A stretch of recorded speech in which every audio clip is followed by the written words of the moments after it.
Transfer rules for high school sports are about to get tougher if a new proposal passes next week. Utah High School Activities Association says that the changes are an effort here to keep competition fair. News Specialist Debbie Worthen is digging into that tonight. Debbie, what'd you find out? Well, Mike, it's about keeping things fair and then also simplifying the process. So under this proposal, students who transfer will be forced to sit out up to they move. Now, there are always exceptions. At Corner Canyon High School, the fields are busy. The varsity soccer team is cheering on JV.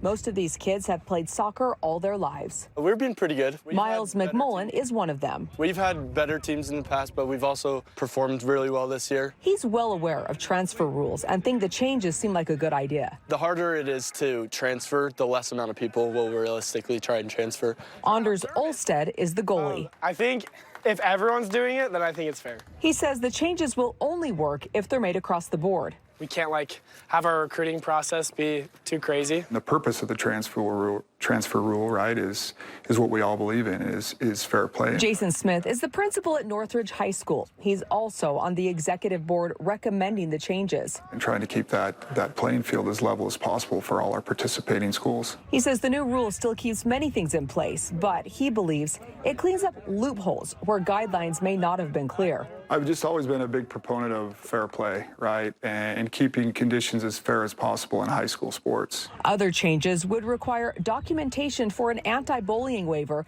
from the sending schools administration, and there would not be a UHSAA hearing on these cases. Today's game was so good. Back on the soccer sidelines, this team says good players will always stand out and should play where they live. I think if you're really talented and that you show yourself, that you're still going to be able to get yourself out there and get recruited.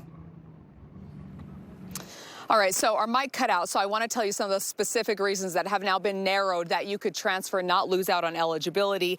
That would include death of a parent, a documented divorce, or a full family move. Now, these recommendations will go to the Board of Trustees next week, and part of the goal here is to eliminate all of these hearings that the board has been going through for exceptions, and they say they want families to follow the rules that are in place that keep competitive fairness. Mike, back to you. Such a tricky issue, so many variables there. All right, Debbie, thank you.